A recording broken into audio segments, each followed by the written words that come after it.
Hi everyone, welcome to this Neurology Academy webinar, and thank you to Neurology Academy for inviting us here today. We've got an absolutely fantastic lineup and some really good speakers and some really varied parts of the community neuro rehab team, and Dr. Straukiene from a neurologist from Torbay.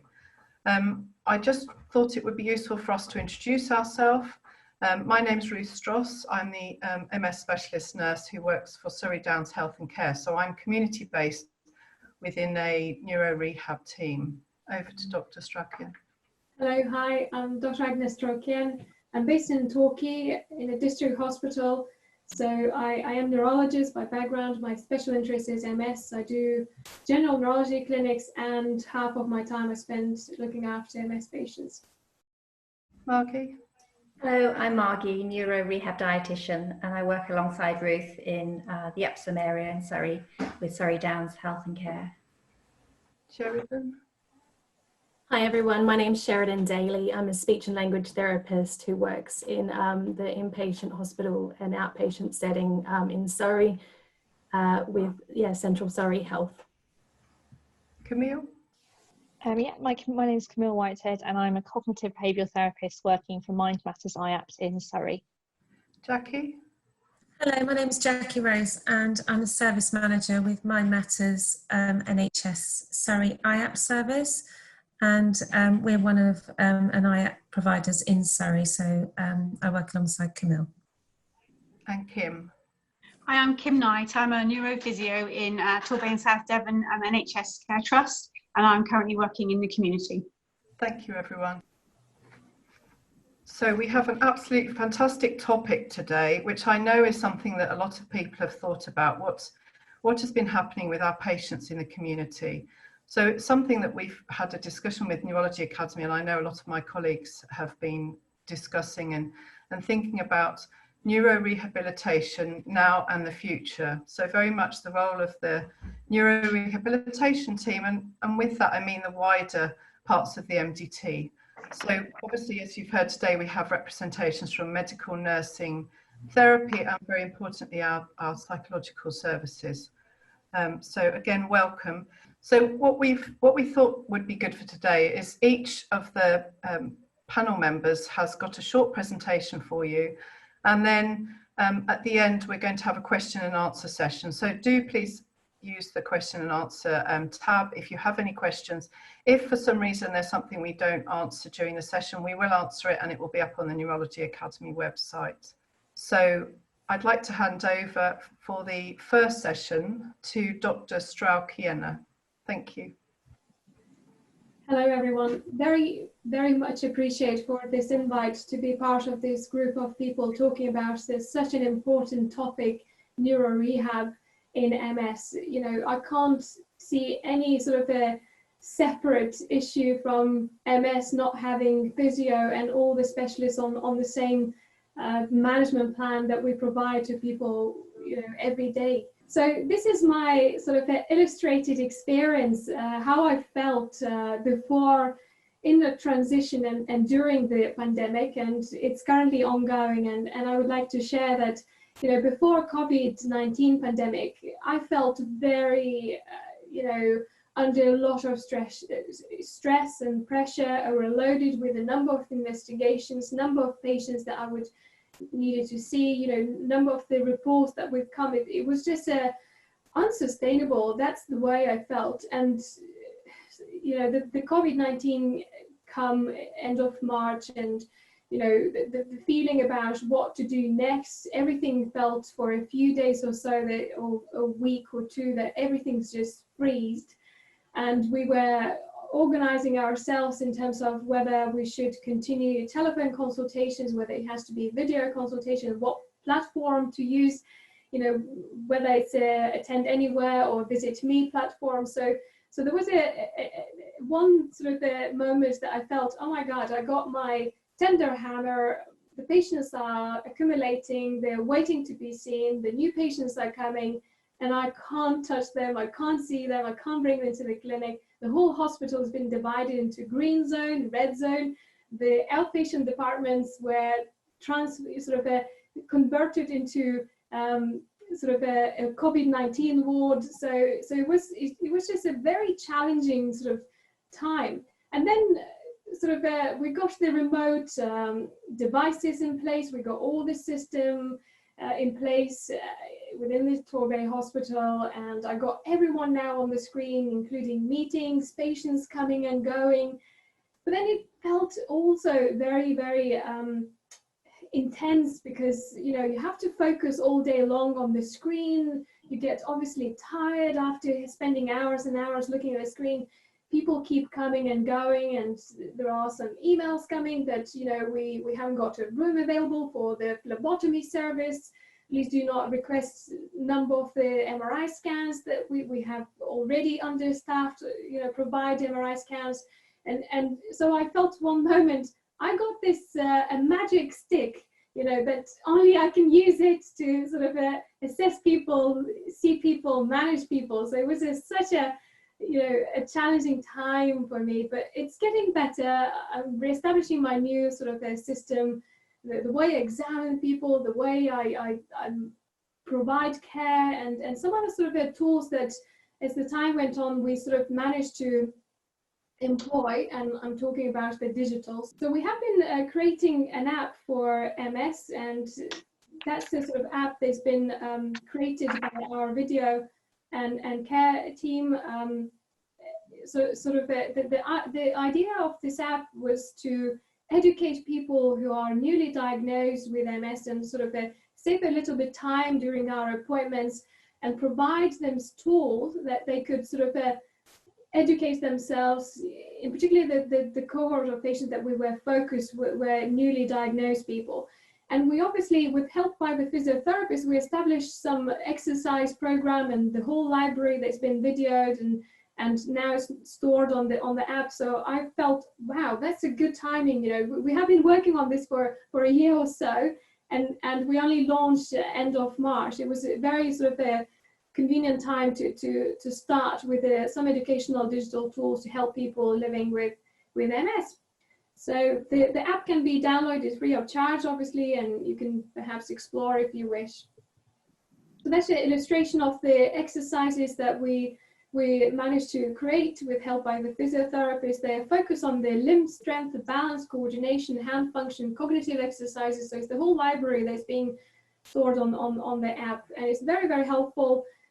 Each time I see a patient or new patient, I share my screen with the patient if I run the remote clinics, and it's convenient for people to sort of spend a bit of time later after the clinic exploring and doing some research and educating themselves how to manage best their MS disease.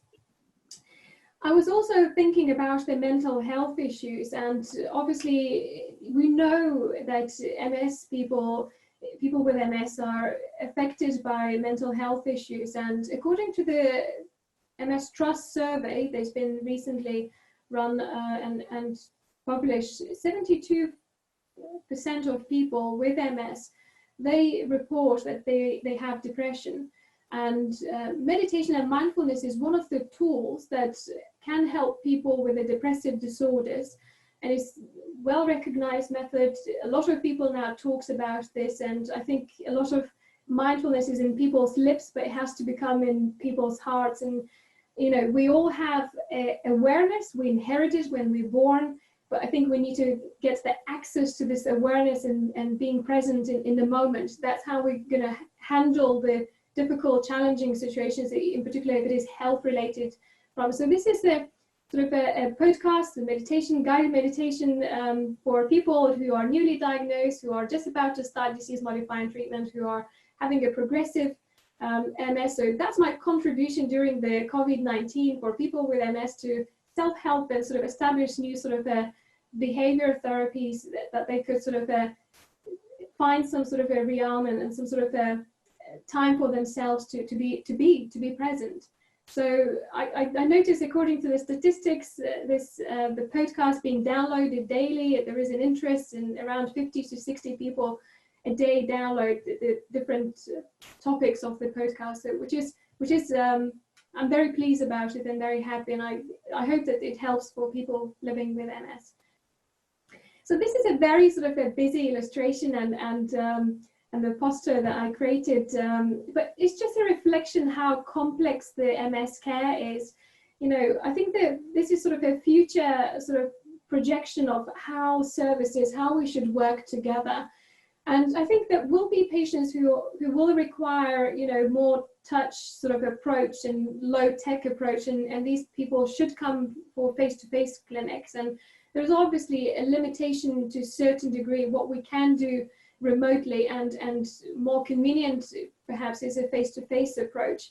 So I think that we should have some sort of a hospitals running with infusion and face-to-face clinics. But by saying that, perhaps, you know, majority of us move to virtual clinics, and, you know, we run one-to-one sort of remote clinics. But I think we need to think about how can we sort of run group sessions, you know, educational sessions, whether it's a certain topic that we need to cover, whether it's about the physio education technique of the physio, whether we run some healthy lifestyle clinics, you know, within our services.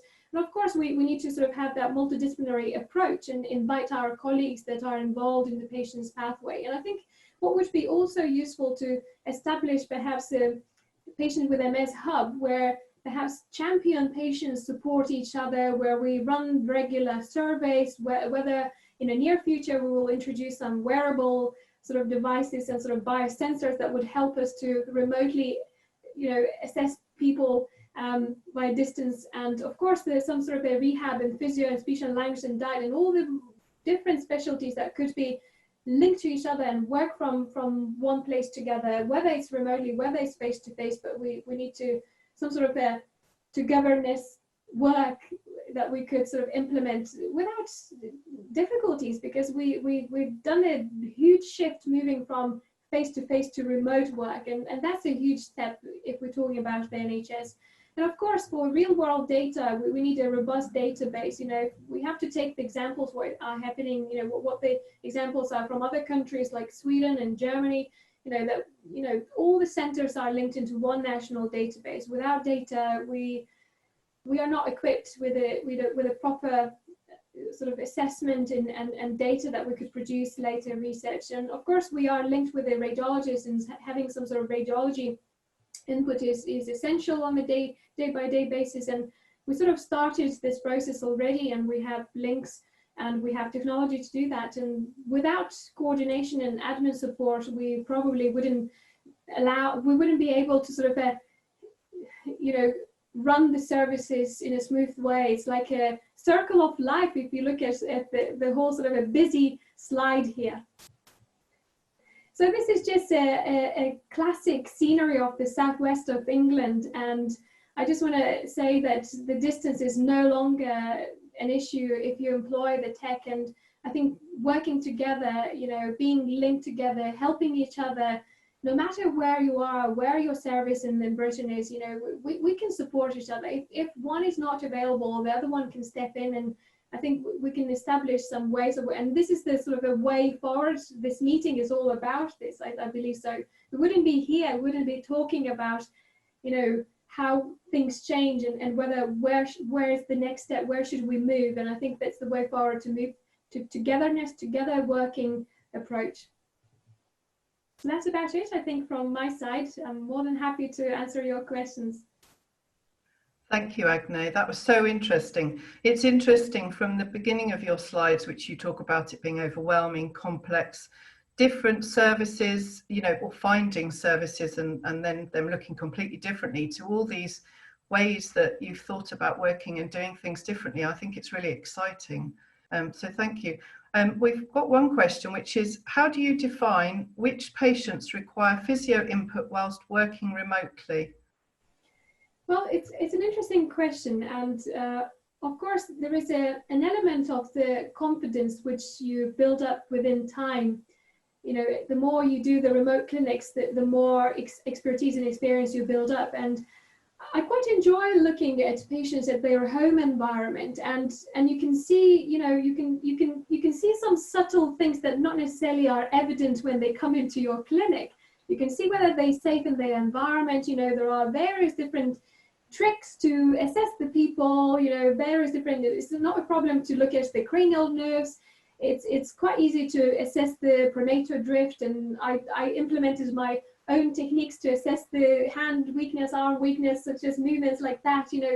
I felt if somebody can learn how to dance remotely, and somebody's actually training and teaching people how to dance, I thought, having some sort of a play that you introduce into your remote clinics, and sort of communication. You have to communicate and instruct people what you want them to do. And I'm more than ever pleased and happy to see family members around patients helping, because I know that we're going to have a sound director, we're going to have a cameraman, so the more family members you get around the one person and one MS patient, the better the quality you're going to achieve from your remote consultation. And I guess this sort of how you assess the patient would give you evidence of what is wrong with this person, and then you decide whether there is an element of balance and coordination problems and weakness that needs to be addressed by the physiotherapist. So that's how I sort of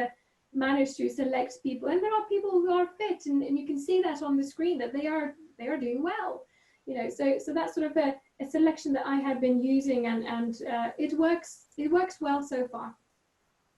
Thank you for that. Our next speaker is Maggie Liang, who works within our team as a specialist dietitian in neurology. Over to you, Margie. Thank you, Ruth, and thank you, Agne. That was really interesting to hear what your team's been up to. I've been asked to talk about my role as a dietitian in a neuro rehab team and some of my experiences during the pandemic. So I thought I would start just by outlining the main reasons that people with MS tend to be referred to me. And the public often think that when you tell them you're a dietitian, they think that you mainly work with people who are overweight. But actually, one of the main reasons and the most common referral reasons is for nutrition support for people who have lost weight and people who would benefit from advice on ways to increase their calorie intake. So I give practical advice on appropriate foods to choose and how to fortify foods to maximize their nutritional content. And I advise on the use of prescribable supplements, and work closely with our speech and language therapists to discuss altering the texture of diets if someone's got dysphagia. Others are referred who've gained excess weight, and this can be an issue in MS if people are less active, or perhaps they're on steroids, or struggling with stress or anxiety or depression. And as we know, obesity has been cited as a particular issue in people who've been hospitalized with COVID-19, with higher mortality risks with higher BMIs. So with a BMI of 35 to 40, the risk of death is doubled and tripled if the BMI is over 40. And as we've read, even Boris Johnson, following his hospital admission, has changed his mind about obesity and is set to launch a new strategy to try and tackle it generally. I'm also sometimes referred people who want advice about special diets or supplements, and obviously it's natural for people to look online for advice on this kind of issue.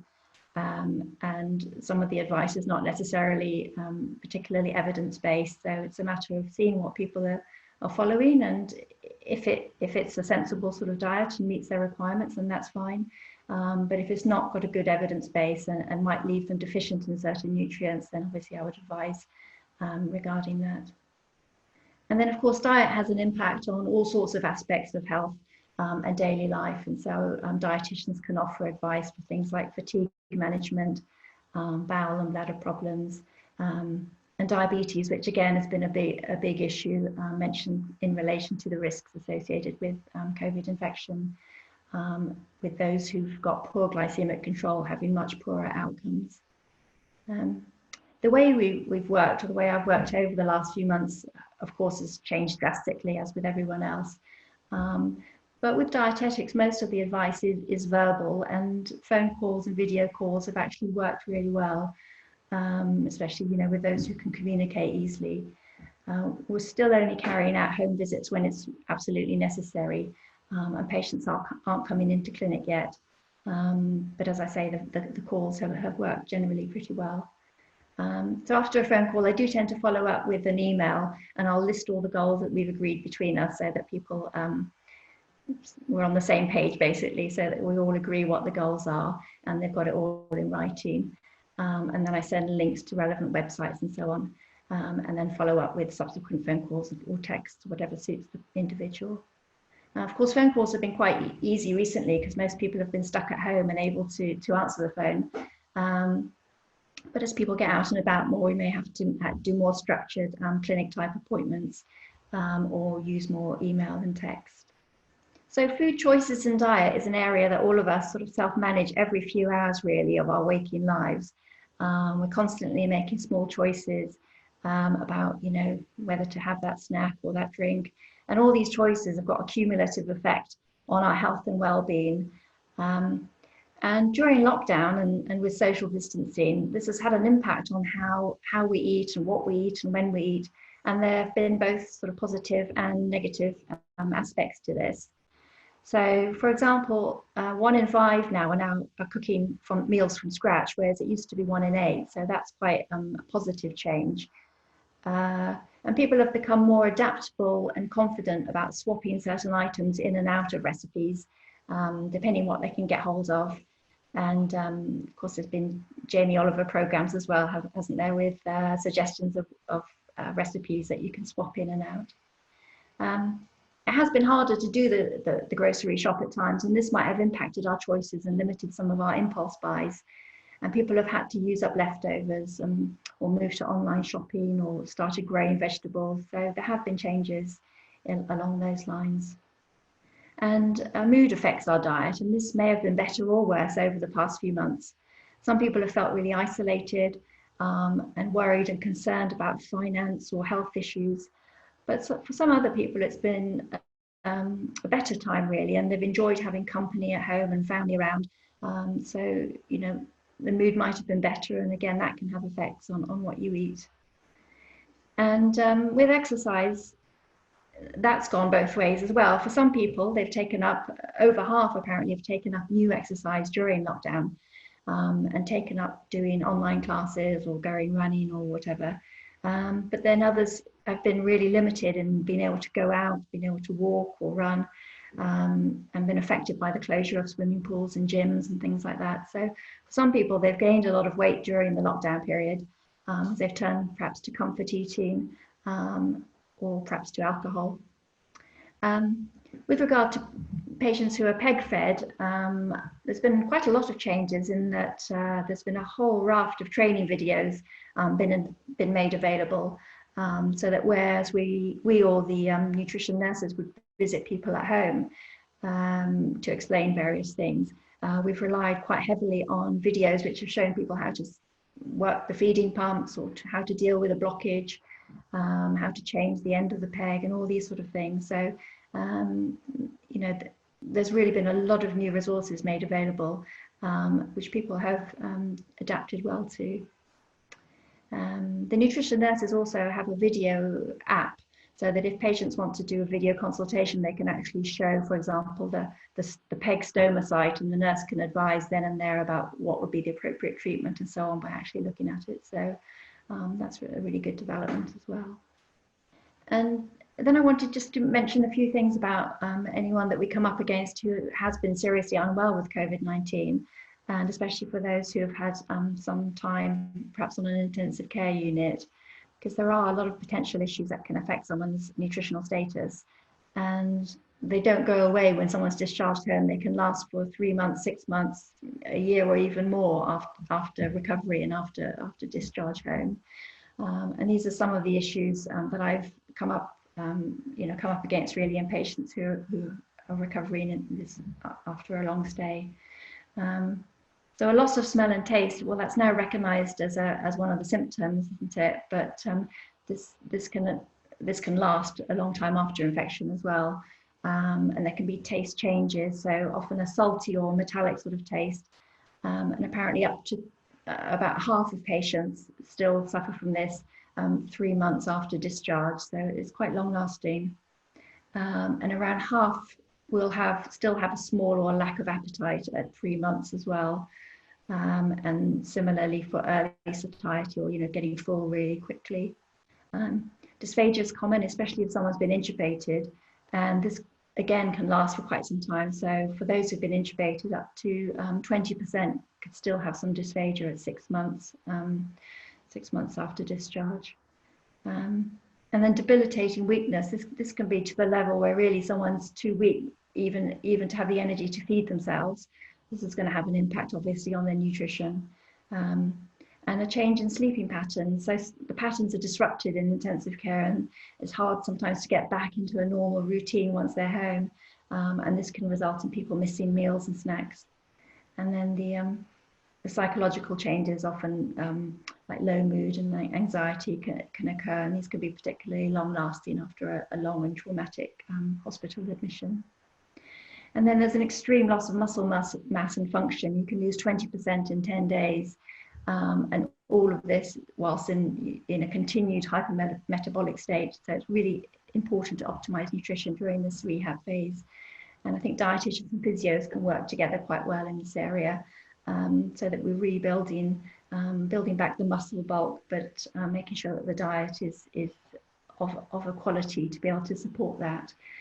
So we're not just building up fat stores, but ensuring that someone's protein intake is adequate to get the muscle built up again.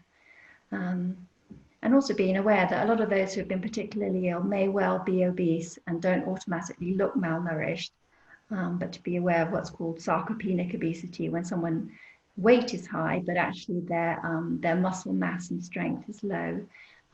So it's assessing their protein intake mainly, yeah. And then I just put a website, a link at the bottom there, Malnutrition Pathway, and it has some very useful PDFs on there, which they're rated red, amber and green, and they have different levels of nutritional advice, depending on the severity of COVID illness that someone has had and what kind of nutritional input might be helpful for them in the recovery phase once they're discharged home. So that's what I have to say. Thank you. Thank you, Margie. I think that talk is excellent and especially useful for us, because I know that not every service has a specialist dietitian, and I think NICE have already identified there's a need for more input from this area, because they've sent out a request for a dietitian to be involved, which I have mentioned to Margie. Margie, I've just got a question, if that's okay. What are the key nutrients that could improve your immune function and could be used as a form of prehabilitation? Well, this is an area sometimes called immunonutrition, and it's there have been quite a lot of threads on Twitter and so on about people making claims. If you have this or that supplement, or you eat this or that, it's going to help you with regard to COVID infection. Basically, COVID-19 can't be treated or prevented with diet. But deficiencies in certain nutrients are associated with being susceptible to infections, and there's been quite a few studies, particularly with regard to respiratory viruses, and whether people who are deficient in certain nutrients are more prone to getting these infections, and looking into their recovery from them as well. So some of the nutrients that you'd be looking at are, well, one of them is zinc. Because the body has no specific storage mechanism for zinc, low intakes can rapidly lead to deficiency, and that's correlated with an impaired immune function. So we need to eat plenty of shellfish, pork chops, baked beans, fortified cereals, pumpkin seeds, all sorts of slightly random things that have a high zinc content. Selenium is another of these minerals that are affected and plays a role in the inflammatory response. So that's another one that the levels are worth checking. Brazil nuts is the best source really for that. So I think just one a day is enough actually to keep your levels up. But also fish and shellfish and meat and eggs. And then vitamin A also plays a role in the immune function and in the integrity of the mucosal epithelium. So this has been studied in COPD, I think, and in TB and various other respiratory type illnesses. And then also vitamin C and E, that also has a role in the cell membrane integrity, and vitamin D as well, which many people with MS are already on supplements for. But it's important to ensure you have adequate levels in the body of that, because that has a role in the immune function as well. And the other area, which is sort of an area particularly of a lot of research and interest at the moment is to do with optimizing your gut bacteria and the role your microbiome has in controlling inflammation and regulating immune function. Again, there's no specific evidence of the role of the microbiome in COVID infection, but healthy gut bacteria are beneficial in so many aspects of health that it could potentially be healthy and would be interesting to sort of look into more in the future.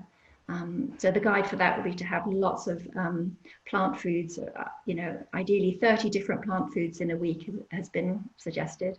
So that would include fruit, vegetables, whole grains, legumes, nuts, seeds, and to try some prebiotic foods like asparagus or garlic, bananas, and also some probiotics. That would be things in like yogurt or kefir, or pickled sort of foods like sauerkraut or kimchi and, you know, miso and things like that. So there's a whole range of nutrients that could potentially help in this sphere, but it's yeah, it's an area where there's more research going on. So yeah. Thank you, Margie. Thanks. Now I'd like to introduce Sheridan, who works within our team as a specialist speech and language therapist. Over to you, Sheridan. Thank you, Ruth, and thanks, Margie. That was very interesting. Especially loved the new information about gut bacteria and the nutrient deficiencies. It's very interesting to hear. So today I'd just like to talk a little bit about the speech and language therapist role and my experience of managing people during this time and possibly what we might be looking forward to in the future. So first of all, is just sort of reiterating the importance of an early referral. In terms of MS patients, 30 to 40% of them will experience dysphagia at some point, even if transiently. Dysphagia has a correlation with disease severity, duration, and cerebellar impairment. The MS Society booklet on dysphagia is pretty informative about the signs and symptoms. So it can start on a cough or food or drinks, or when you're tired or breathless or distracted. And it can progress to things as severe as weight loss, choking on food, recurrent chest infections, and other things like that. So because of this, it's particularly important to bring even the mild dysphagia under control. And especially with COVID-19, in terms of it involving respiratory compromise, this would probably exacerbate an existing dysphagia, and therefore really important for us to monitor and keep an eye on. So our SLT service has been running throughout the lockdown. It is typically via video assessment and phone assessment or advice, but we have also been doing some face-to-face appointments if the person doesn't have access to video, and if there is a risk of them maybe having a hospital admission, or if they're high risk in terms of their dysphagia. So we're still doing home visits and wearing the appropriate PPE where we can.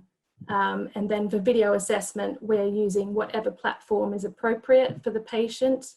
So where using our own devices, where IT doesn't support what the patient has. So that could be WhatsApp, Zoom, Skype, FaceTime, any of those. We're finding that the video isn't quite as effective, only because we aren't able to pick up on some more of the subtle signs. So they might be changes of colour and little sounds that we generally rely on. Video assessment also has the downside of increasing our reliance on what we're being told. So particularly in nursing homes where we would just like to go and get a feel for what's happening and speak to a few different staff members and that kind of thing. We're limited to just seeing someone at that particular time through the device of the person who is helping them with that. So that's been a little bit of a barrier. But we're also benefiting from the use of email and also being able to directly access patients as well very quickly with video call and email.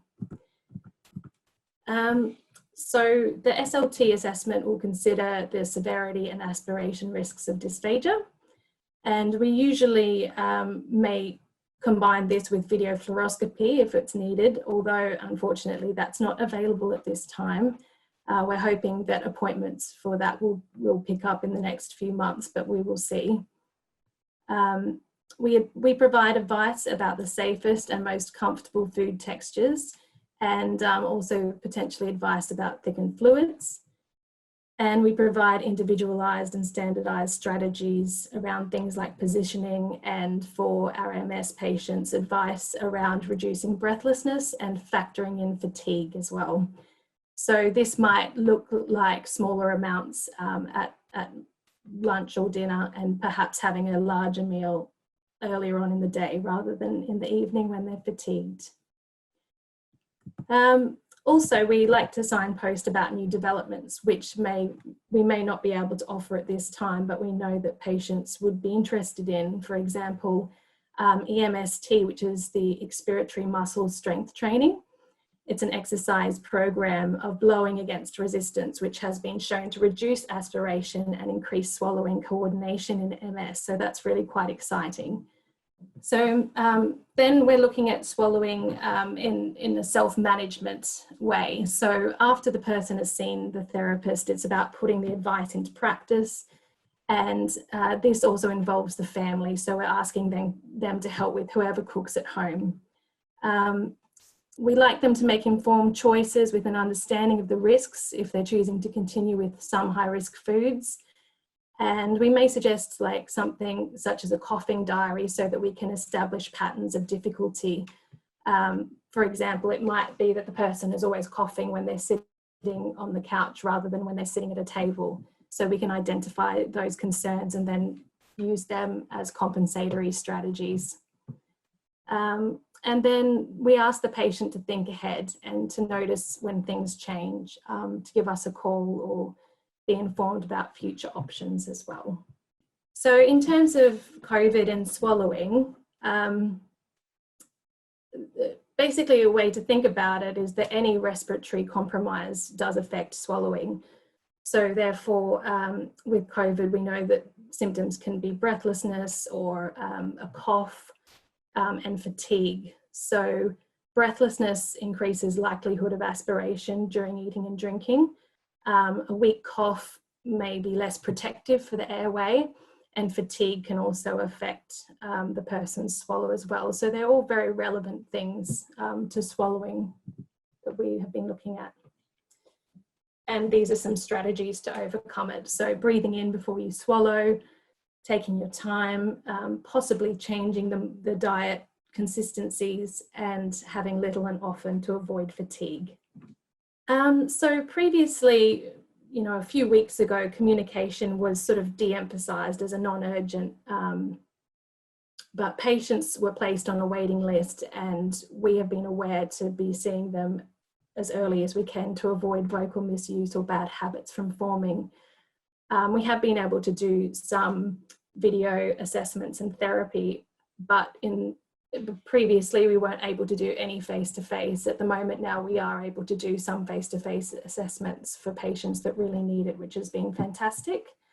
So we're finding that dysarthria can be managed okay by video assessment, but language difficulties are a little bit more challenging. So when we're assessing someone's communication, we'll be looking at difficulties in their work or their confidence. We're taking into account the impact of any language, memory, and attentional problems on communication. So really, the therapy plans are typically focusing on breath support, especially in terms of our COVID patients. And then some patients, we're looking at their voice as well, so if they're being intubated.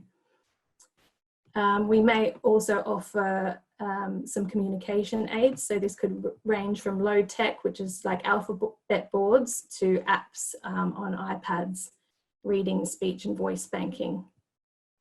And we're also sort of looking at some new and exciting products that are coming through. At the moment, they're still in the research phase. One of them is called Project Euphonia. And basically, they're trying to work out a formula for someone who has a speech impairment to be able to talk to their smart device. And even though they have this speech impairment, for the smart device to be able to translate what they're saying and record it as script. So The project, they're looking for as many people as possible, especially people from the MS population, to just give speech samples so they can start gathering more and more information on their database about that type of dysarthria. Okay, and then in terms of self-management for communication, it's about putting the advice into practice and making allowances for fatigue, especially for people with MS and people who have had COVID or have it. So we're potentially undertaking important communication when least tired. We engage support from those around and remembering that they have joint responsibility for the success of any communication. Okay, and lastly, I have some speech strategies to manage breathlessness during COVID, and that's just to take a breath before speaking, just to do shorter phrases, so 2 or 3 words per breath, and using other environmental strategies. So they're quite general things that you could maybe apply to a few different situations, but they're definitely good for patients who have concerns with their breathlessness since COVID. Okay, thanks for listening. Thank you, Sheridan. That was really interesting. I do think from our point of view, and having discussed with various members of the team, it's an area that we don't necessarily refer as we should. I know that the number of referrals you receive for people with MS doesn't match up with what you've just discussed as to how many patients, what percentage of patients should be experiencing these difficulties. So thank you. I have got a question for you, Sheridan, if it's okay.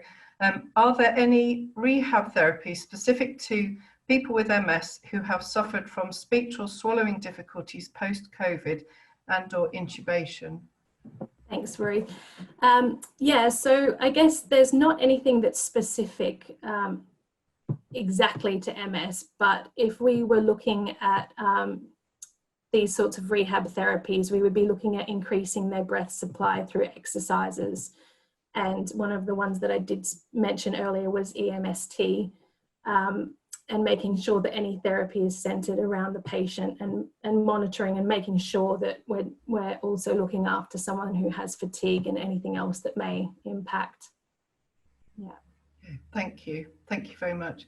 I'd like to welcome Camille Whitehead, who's a cognitive behavioural therapist who works within our team and comes and we're incredibly fortunate, has a weekly clinic, usually here, and obviously now it's virtual, weekly clinic for patients with a long-term neurological condition, of which I asked her recently, and I think there's something like 95% of her caseload at the moment is people with MS. So over to you, Camille. Brilliant, thank you, Ruth. So yes, so I'm going to be telling you a bit about the service I work for, Mind Matters, and tell you a bit about the specific care pathway for those who have long-term physical health conditions and medically unexplained symptoms, and also a bit about some of the cognitive behavioural therapy work that I've been doing recently with clients who have MS. So as you may or may not know, so IAPT stands for Improving Access to Psychological Therapies, and it's actually a National Health Service initiative. It was originally set up back in 2008, and the aim was to provide psychological therapy to the general population. So previously it was only individuals who had quite severe mental health difficulties who would be able to access support, and typically there were quite long wait lists. So IAPT is all about providing evidence-based psychological therapies for individuals who are experiencing a range of quite common mental health difficulties. So things such as depression, anxiety, OCD, PTSD, and all the work that we do is based upon NICE guidelines. So within this service I work for, Mind Matters, and we're actually one of the biggest providers of psychological therapy in Surrey, and we offer support to anyone age 17 and over who's registered with a GP in Surrey. And there's a mixture of different support that we offer. We obviously offer one-to-one support, which might include counselling, cognitive behavioural therapy, and slightly low intensity guided self-help. But we also have a number of groups that we run as well. We have practical skills-based groups, CBT-based groups, workshops, as well as counselling groups, so for grief and loss, bereavement, as well as mother's wellbeing group. And in more recent times, because of everything that's been happening, we have been running coping with COVID-19 workshops. So just a bit of background then. So, I mean, again, as you may or may not know, but actually around 40% of people with depression and anxiety disorders actually have a long-term physical health condition. And similarly as well, 30% of individuals who have a long-term health condition and 70% of those with medically unexplained symptoms also have mental health comorbidities, which certainly gives us an idea of the prevalence there. So previously, mental and physical health care, it was provided by very separate services. And unfortunately, this was rarely coordinated, which, as you can imagine, can be quite inconvenient for patients, costly to the NHS. And as we know, if left untreated, mental health problems can actually have a really big impact on an individual's physical health in terms of their engagement with treatment for their physical health problem. So in the last couple of years, with the expansion of IAPS and in line with the 5-year forward view, it's all clinical commissioning groups are now are offering IAPS services integrated within physical healthcare pathways. And this is part of a wider move towards more comprehensive, accessible and holistic care for patients. So it's through co-location and specialist long-term condition training for practitioners that some of the principles of IAPS LTC services have come through. And this includes things such as early and improved recognition of mental health care within physical healthcare settings and pathways. As I mentioned, a big thing is about co-location of therapists within physical healthcare settings. So within like community hospitals, specialist clinics, GP surgeries. Obviously working in line with the step care model as well, which is very much about offering the most effective and least intrusive, NICE recommended psychological therapies first. So in terms of my role, so as a cognitive behavioural therapist, I would usually be working from GP surgeries, community hospital settings to see all of my clients face to face for individual sessions of CBT. And actually, as Ruth mentioned, one of my main clinics is actually located within a community hospital setting, where, as it happens, the majority of my referrals come from the community neurorehabilitation team. So I do end up assessing and treating a lot of individuals who have a diagnosis of MS, but are also experiencing symptoms of depression, anxiety, stress, panic, various things. So obviously, because of COVID-19 during the pandemic, all of my clinical work has been moved to either telephone or video conferencing. And this has been absolutely essential in order to continue to support individuals at this time, because their mental health difficulties haven't just gone away just because they're not able to go out at the moment. So from my experiences these last few months, these are some of the main themes I've noticed around the impact of COVID-19 on some of my clients with MS. So I thought I'd talk you through them. So one of the big ones, as you can imagine, is a real increase in anxiety and worry. So we know there's obviously lots of uncertainty about the future generally, not only concerns over catching the virus, but also the implications of this. And obviously there's lots of unknowns in terms of future treatment and whatnot. So initially, when we first became aware of the virus, there were unknowns, and there wasn't clear guidance available straight away from the government. So with this anxiety, individuals have reported generally feeling more tense in their bodies, difficulty getting to sleep, increased irritability, on top of lots of lots of negative thoughts, getting stuck in a real cycle of worry at times. So all of the individuals I've been working with have actually been shielding, obviously, as they've been classed as vulnerable. So this has meant that they're all a lot more socially isolated. So although we can still use things like our phone and go on obviously Zoom like this, it isn't the same. And a lot of people I've seen have been saying that they have felt more cut off from friends and family. And understandably, this has had a real impact on people's mood and how connected with other people in the outside world that they've felt. For lots of people I've spoken with, they've been unable to work. A lot of them have been on furlough as well, which, when we look at this, when it's coupled with the shielding, their day-to-day life has been very different to how it would usually be. So, obviously for myself, I've still been, although I've been working from home, still been doing my, my usual clinical work each day. But, for a lot of the clients I've spoken with, who have MS, their day-to-day life has been completely different. So the approach I've tended to take with these individuals is very much using behavioural activation, looking at bringing a new routine, a new structure to their day, focusing on things like sleep routine, diet, activity levels, and helping them to engage in other activities that are still meaningful for them. And finally, family relationships. So obviously with individuals and their family members spending 24/7 together, this has understandably been testing to relationships at times. And this has been a definite theme in my sessions with my clients. A lot of them have reported that their spouses or children have been maybe more aware than they were before of some of the MS symptoms associated. And they've actually found it a lot harder to hide from the people around them when they're having a flare-up. And as a result, sometimes this has led to quite difficult conversations around the roles and responsibilities at home.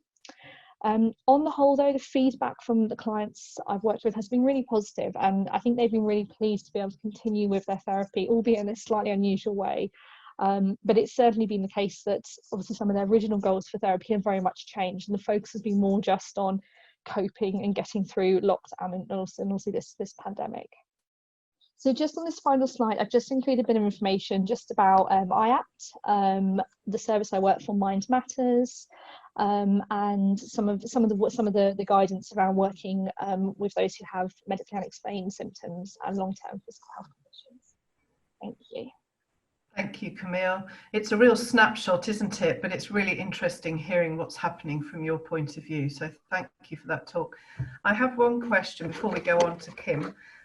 What do you feel your service has done particularly well at to support individuals with MS during this pandemic? Thank you, Ruth. I'll answer this one for Camille on behalf of Mind Matters. Thank you, Camille, for doing the presentation. So we're really delighted to be invited as well to talk to the event.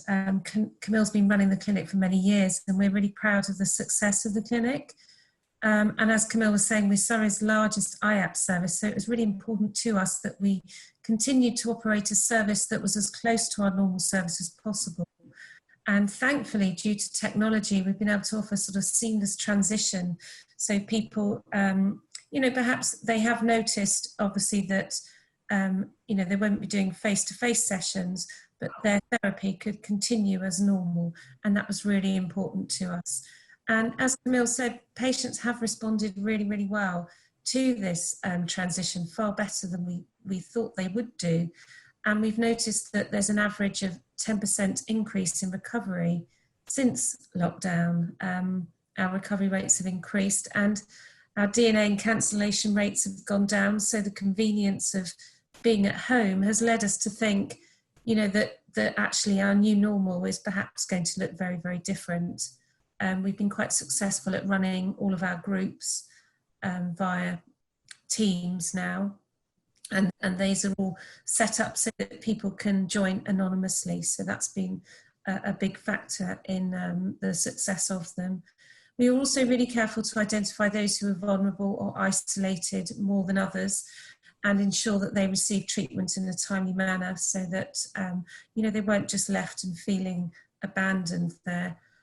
Those with long-term conditions, sort of MS and other long-term conditions, we've been able to book those in with all of our clinicians, so not necessarily those linked with a clinic.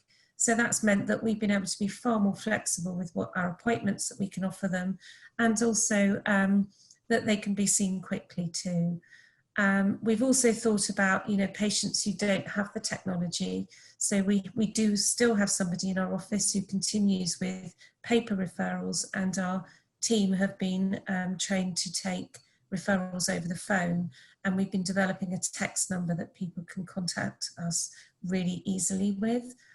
Any of those who, for a clinical need or patient choice, as Camille said, there are many who are shielding and they perhaps have decided they would prefer to wait for a face-to-face appointment than continue on Skype, or maybe they don't have the technology.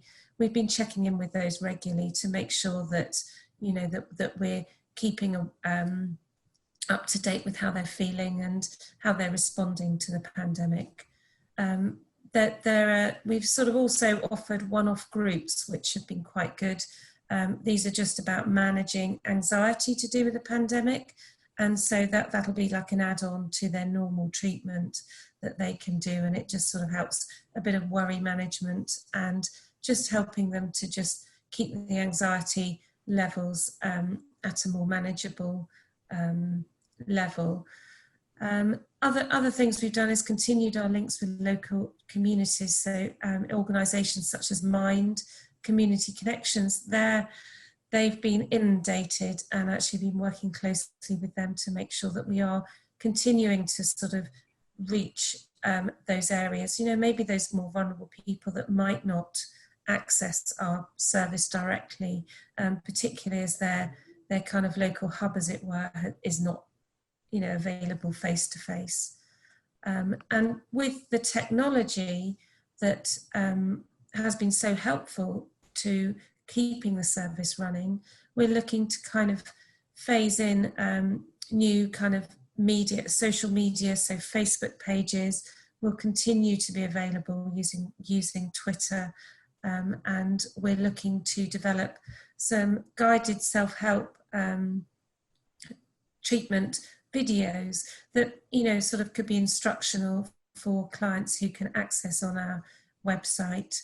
And we are looking to phase in face-to-face clinics within the next month or so, where there's a clinical need, and, you know, if people have been waiting a while, but we're really thinking carefully about doing this in the safest way possible, to minimise any risk to what are some of our most vulnerable clients.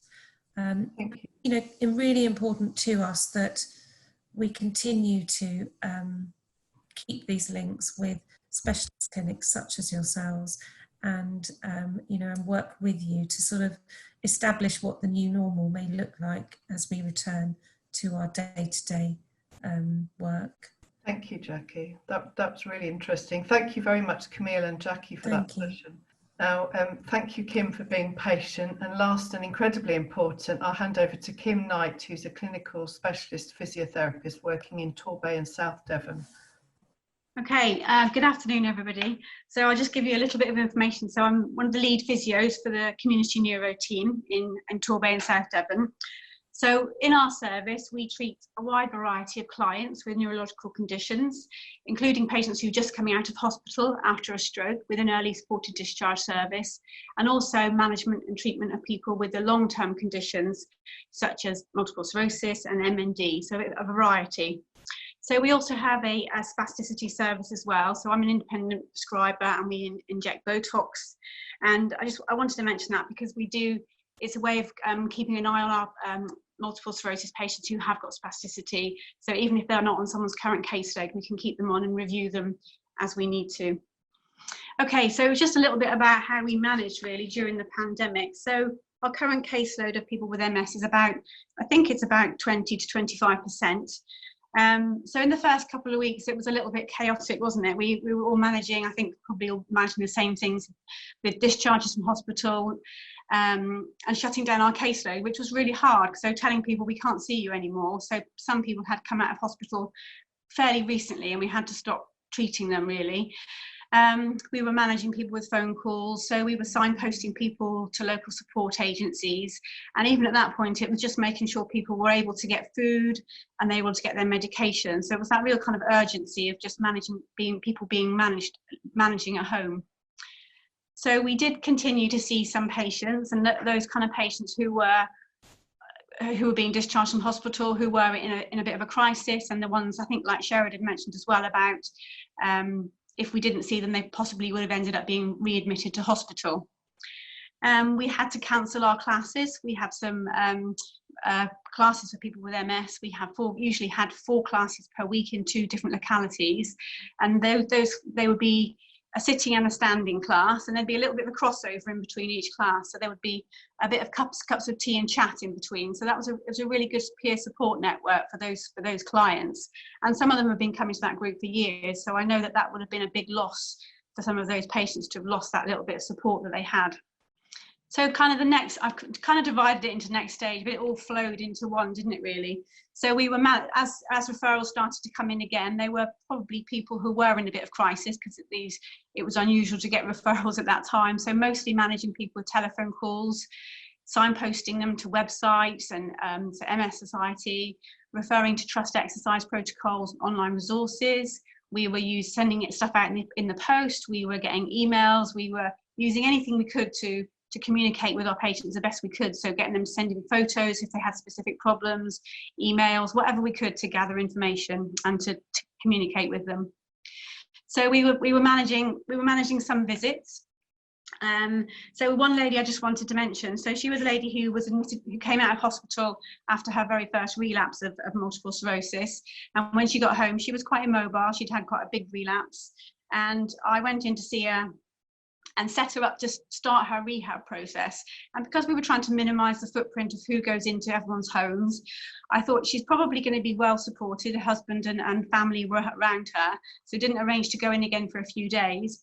But when I went in again in a few days' time, she hadn't actually progressed, and I was really puzzled. I kind of thought, why hasn't she moved on? Why hasn't she progressed her mobility? But she was actually quite, I think she was extremely anxious and worried about exercising. So I think it sort of highlighted to me the importance of us going in early and communicating with our patients the importance of exercise, the importance of being active, and that it's not going to do them any harm. In fact, it's well evidenced that they'll have the same benefit that we would of being participants in exercise as well.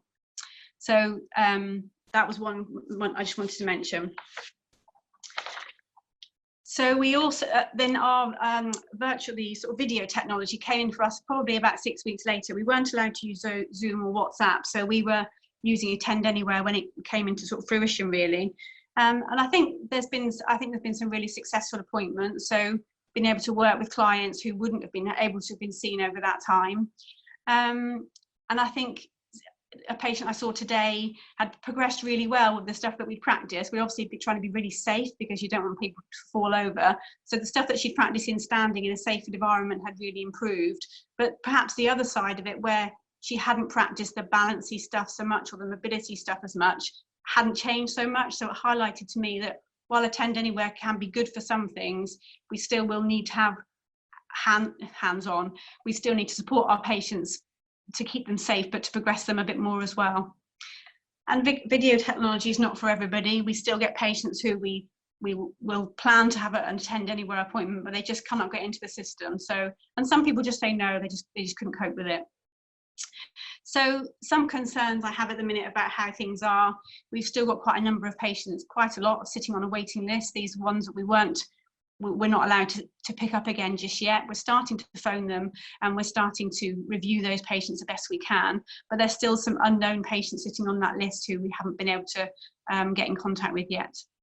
And there will be patients who've missed out. We think that our MS sort of client group has been very quiet. So unless they've been in an absolute crisis, I think they've kind of sat quietly at home. And I don't know, we haven't had a lot of input from those, we haven't had a lot of communication from those patients. So I think that will start to come more as time goes on.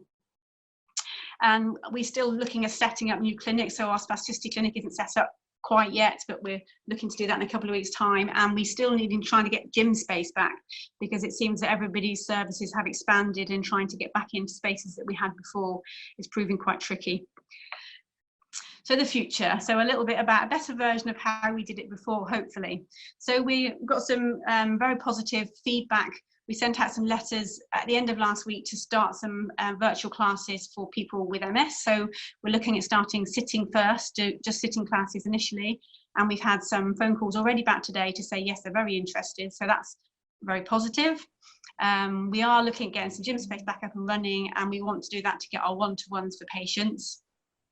I think as physios and therapists, well, probably all of us, we like to see our patients, we like to be with them, we like to, you know, as physios, we have to touch, we move people, we help people, you know, and it's natural for us to want to go and be with our patients, but there are obviously aspects of Attend Anywhere and these video technology that we need to keep. So actually it's working out how we keep the good stuff from the video technology and the new stuff, but also carry on the good stuff of what we were doing before. And I know I've had conversations with Agne about looking at running MDT clinics remotely, and how we can join up our services a bit better. So that's all for the future. Thank you.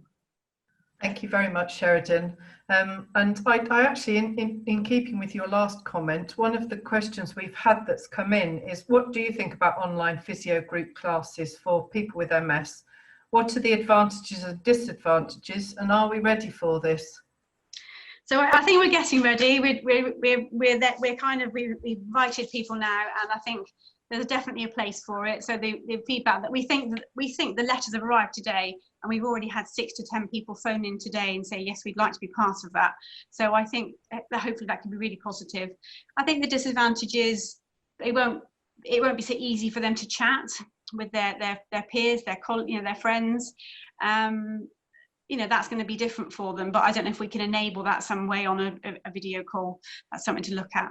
But I think there's lots of positives for them to be able to exercise as one thing, and have some links with us still. Thank you. Thank you very much. Well, there were 2 questions actually for yourself.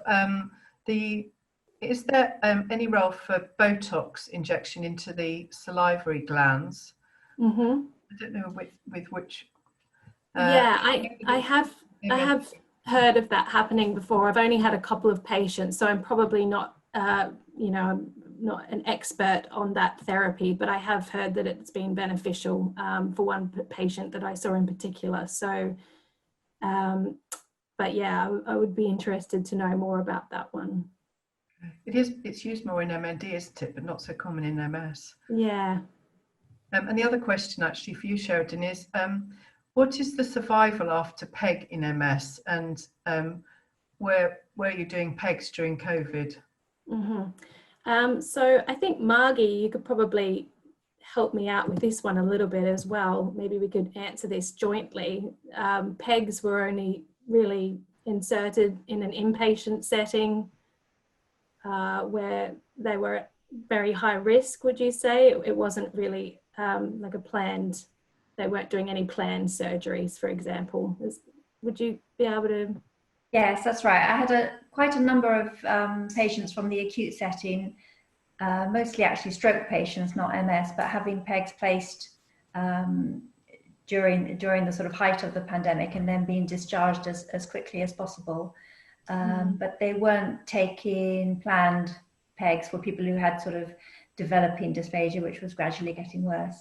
The situation now is that they are doing some planned procedures, but there's obviously a huge backlog. I heard there was a backlog of 800 cases in one local hospital, and another local hospital have said that really they're focusing on patients who are coming in under the cancer 2 weeks sort of pathway, and the others, unless they're real emergencies, are having to wait now. Yeah, and then in terms of survival rate, you could probably help me out again, Margie. I think that it's very varied depending on the background of the person and if there's other comorbidities. I know that it is much better for people that are under 50. Is that correct? Their survival rate time is longer? Yeah, I couldn't give you specific figures, and particularly for MS, but I have quite a number of people with MS being PEG fed, and generally it's successful, and some of them have been PEG fed for years and years, even decades, and managed well on it. The next question is any issues in communication with patients with disabilities, and I assume this is how have they been using the virtual technology? I don't know who would like to answer that one. So I've seen people with physical disabilities and learning disabilities.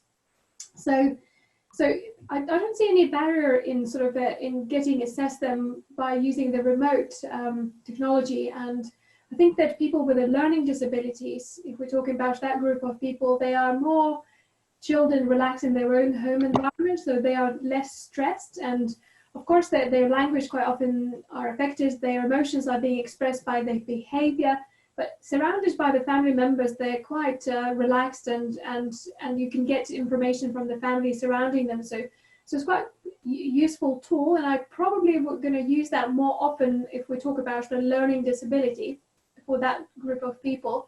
And I've got learning disability people with MS as well, and general neurological problems. When we talk about the physical disabilities, so again, quite often people are in a wheelchair and they're sitting when you're approaching them. So if it is a new patient, so it's very obvious. If it is a follow-up patient, it's very obvious in assessing the disability. So I guess the mild spasticity and mild sort of problems related to increased tone may not be picked up on the screen. But if it is severe to moderate spasticity, so it can be easily assessed by asking people to walk and assess their gait, basically. So I don't know whether Kim would agree with that, because Kim's been using a bit of a Attend Anywhere for spasticity. Yeah, I think I agree that I think some of the more more severe spasticity, I think both, to be honest, I think you need to see. Tone's quite hard to see on a screen, isn't it? You can see difficulties with movement, but to grade what treatment they would need, you'd need to see them in a clinic. But certainly some aspects you can see how they move, and you can see it's been inhibited by the spasticity, so you can see that. So almost you could use the remote clinic for selection in a way, and then you sort of bring the people into spasticity clinic, depending on the assessment results. So yeah, it wasn't challenging. More so to see disabled people or healthy people, you know, in terms of their abilities to function. So there's no huge difference. But obviously, if we're talking about the subtle interventions, so you need to bring that into face-to-face clinic. Thank you, Agne. And actually, that brings us beautifully into the sort of. I had a question which I will just. It's a parting note. Was, do we think running MS clinics in the MDT setting would be valuable, and is it achievable? And I think absolutely 100%. I think that's what we've been discussing. We've been starting to run virtual neurophysio and MS nursing clinics, and I just think it's really exciting what we can do as a team with all the expertise that we have in our hospitals and in the community. So thank you very much to the panel. Thank you to Neurology Academy for hosting this session, and I hope it's been helpful, and thank you everyone for listening.